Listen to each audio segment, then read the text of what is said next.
Hello friends, इस video में कुछ इम्पोर्टेंट क्वेश्चन बताया जा रहा है जो कॉम्पिटिटिव एग्ज़ाम में पूछा जाता है।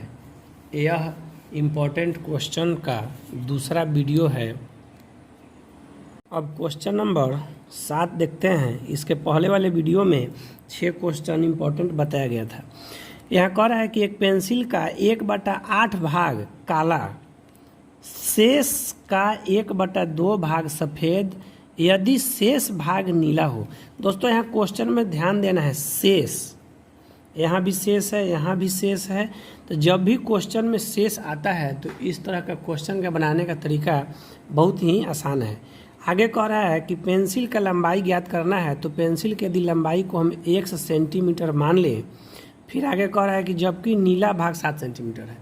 तो दोस्तों हम पेंसिल के कुल लंबाई x मान लिए, और जब भी क्वेश्चन में शेष भाग की जब बात कहे तो जो भी बाटा में दिया है, पहला भाग, दूसरा भाग या तीसरा भाग जो भी दिया हो, उसको घटाकर यानी उसका शेष भाग ही लिखा जाता है। जैसे 1/8 भाग काला है तो 1/8 भाग काला हुआ तो इसका शेष कितना बचेगा, तो यह हो जाएगा 7/8। यानी नीचे वाले में से ऊपर वाले घटा देते हैं तो ऊपर हो गया 7 और बटा में 8 का 8 रह गया, तो यहाँ हो जाएगा 7/8 गुना, कह रहा है कि शेष का 1/2, तो 1/2 है तो इसका शेष निकालेंगे तो यह भी 1/2 रह जाएगा, तो यह हो जाएगा 1/2।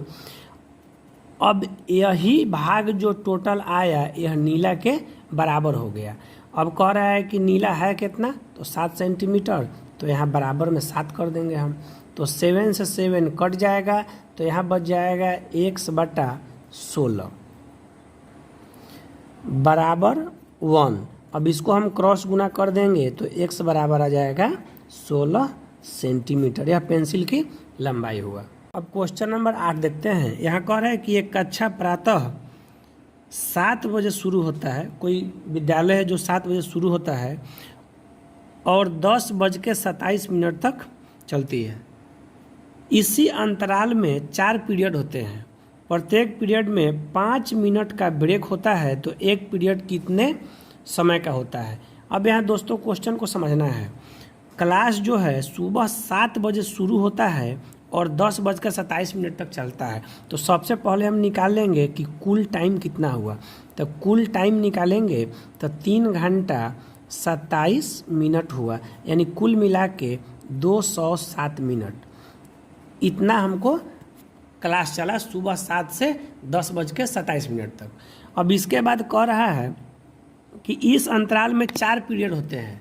जब 4 पीरियड होता है यानी 4 सब्जेक्ट की पढ़ाई होती है, 1 पीरियड, 2 पीरियड, 3 और 4 करके, लेकिन प्रत्येक पीरियड में 5 मिनट का ब्रेक होता है। तो दोस्तों इसमें ध्यान देना है कि जब पीरियड 4 होगा तो ब्रेक इसमें 3 बार ही होगा, यानी 3 बार ही इसमें छुट्टी होगा।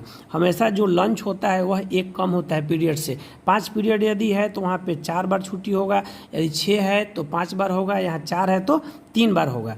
तो दोस्तों यह कन्फर्म हो गया कि 3 बार जो छुट्टी हो रहा है, तो एक पीरियड में 5 मिनट टाइम मिल रहा है, तो 3 बार में कितना हो जाएगा, तो 3 × 5 यानी 15 मिनट का जो है ब्रेक होगा। 15 मिनट का जो ब्रेक होगा तो कुल रियल टाइम कितना पढ़ाई हुआ, तो 207 में से 15 घटा देंगे तो यहाँ हो जाएगा 192 मिनट। अब 192 मिनट जब आ गया तो कह रहा है कि एक पीरियड कितने का होता है, तो 4 पीरियड होता है, तो इसमें 4 से यदि हम भाग कर दें तो यह कट के आ जाएगा 48 मिनट। क्वेश्चन नंबर 9 में है, एक मैदान में कुछ बत्तख एवं बकरी हैं। यदि सिरों की संख्या 77 है और पैरों की संख्या 224, तो बत्तख की संख्या ज्ञात करें। ऐसा क्वेश्चन 2 तरीका से बनाया जाता है, एक समीकरण द्वारा और एक प्रोसेस से। तो समीकरण द्वारा यदि हम बत्तख को x मान लें और बकरी को y मान लें, तो सबसे पहले समीकरण में सिर की संख्या 77 दिया है, तो इससे हो जाएगा x + y, समीकरण 1 हो जाएगा।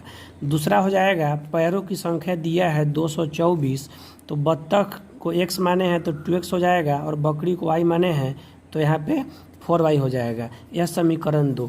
अब इस दोनों को हल करके एक्स वाई का मान निकाल कर हम बत्तख की संख्या और बकरी की संख्या निकाल सकते हैं।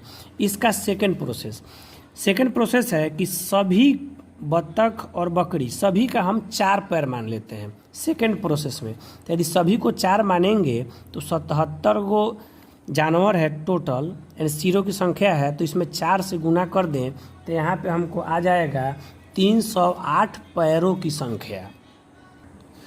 अब यहाँ पैरों की संख्या 308 आया, लेकिन रियल पैरों की संख्या दिया है 224, यानी यहाँ पे 84 जो है पैरों की संख्या हमको ज़्यादा आ रहा है। तो अब यहाँ ध्यान देना है कि बत्तख जो है उसको भी हम 4 मान लिए हैं, तो यहाँ यदि क्या करेंगे 84 में 2 से यदि हम भाग कर दें तो यहाँ पे हमको आ जाएगा 42। यह 42 जो आया यही बत्तख की संख्या हुआ। अब इसमें बकरी की संख्या निकालना है, तो कुल 77 जानवर था, तो इसमें से 42 घटा दिए तो यहाँ पे हुआ 35 बकरी की संख्या। क्वेश्चन नंबर 10 है, कुछ घोड़े एवं उतने ही संख्या में व्यक्ति जा रहे थे। यानी कुछ घोड़े हैं, जितने घोड़े हैं उतने ही संख्या में व्यक्ति जा रहे हैं, आदमी जा रहे हैं। 1/2 व्यक्ति घोड़े पे जबकि शेष व्यक्ति पैदल चल रहे थे। यदि पैरों की संख्या 70 हो तो घोड़ा की संख्या ज्ञात करें। तो सबसे पहले इसमें कह रहा है कि कुछ घोड़े और उतना ही आदमी। तो यहाँ पे हम क्या करेंगे कि घोड़ा को मान लिए x और व्यक्ति को भी मान लिए x, क्योंकि दोनों बराबर है। अब इसमें पैरों की संख्या दिया हुआ है ऑलरेडी 70 दिया हुआ है, तो अब यहाँ पे हम समीकरण को बराबर करेंगे। यहाँ पे पैर की संख्या दिया हुआ है और यहाँ घोड़ा और आदमी का पैर से बराबर कर देंगे। तो दोस्तों अब आगे क्वेश्चन में है, घोड़ा यदि x है तो इसमें पैर 4 होता है, तो 4x हो जाएगा प्लस आदमी x। अब यहाँ क्वेश्चन को देखना है, कह रहा है कि 1/2 व्यक्ति घोड़े पे हैं। अब समझना है क्वेश्चन पे, जितने घोड़े थे उतने आदमी थे, तो घोड़ा x तो 4x हो गया पैरों की संख्या, लेकिन कह रहा है कि x ही आदमी था, तो इस आदमी में 1/2 व्यक्ति घोड़े पे, मतलब आधा आदमी जो है घोड़ा पे चला गया, तो जो व्यक्ति घोड़ा पे चढ़ गया उसका पैर काउंट नहीं होगा। तो 1/2 जब घोड़ा पे बैठ गया तो शेष बचा भी कितना 1/2, यानी आधा ही आदमी बचा। तो यह आदमी की संख्या हो गया x/2। अब कह रहा है कि पैदल जा रहे थे, तो इनके पैरों की संख्या हो जाएगा 2, और यह आदमी के पैर की संख्या और यह घोड़ा के दोनों बराबर कर दिए, बराबर 70 हो गया। तो यहाँ हो गया 4x प्लस 2 कट जाएगा, x बराबर 70, यानी यहाँ हुआ 5x बराबर 70 हुआ। यह कट के x का मान हुआ 14। जब x का मान 14 हुआ तो घोड़ा भी 14 और आदमी भी 14 हुआ। क्वेश्चन नंबर 11 देखते हैं। क्वेश्चन नंबर 11 बहुत ही इम्पोर्टेंट क्वेश्चन है। क्वेश्चन कह रहा है कि 4 बच्चे ABCD एक डिब्बे को आपस में बांटते हैं। A का 1/3 भाग, शेष का 2/5 भाग B को, इसके बाद बचे भाग को C और D आपस में बांटते हैं, तो C का कुल कितना भाग हुआ। दोस्तों इस क्वेश्चन में किसी का भी भाग क्लियर नहीं किया हुआ है, कितना राशि मिला, कितना धन मिला, यह नहीं किया हुआ है, तो इस क्वेश्चन में x हम नहीं मानेंगे। और दूसरी बात, यहाँ भाग है शेष पे लिखा हुआ है, जब शेष पे है तो हमेशा जो भी राशि है उसका हम शेष भाग निकाल देंगे। यानी 1/3 भाग है a को, तो इसका शेष हो जाएगा 2/3, और b का है 2/5, तो इसका शेष हो जाएगा 3/5। तो 2/3 जो है a को मिला, 1/3 a को मिलने के बाद शेष बचा 2/3, और b को 2/5 देने के बाद शेष बचा है हमको 3/5। अब यह दोनों कट गया तो 2/5 राशि आया, और इस 2/5 भाग को C और D आपस में बराबर बांट दिया है। तो बराबर बांटने का मतलब है कि 2 से हम इसमें भाग कर देंगे।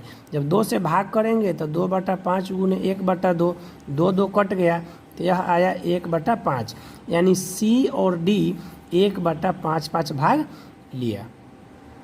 क्वेश्चन नंबर 12 देखते हैं। यह शर्त वाली क्वेश्चन है, ऐसा क्वेश्चन बहुत ज़्यादा पूछा जाता है। क्वेश्चन कह रहा है कि रमेश को इस शर्त पे काम पे रखा गया कि जिस दिन वह काम करेगा उसे 100 रुपये मिलेगा। यदि वह काम नहीं करता है तो उस दिन का 20 रुपये दंड लगेगा।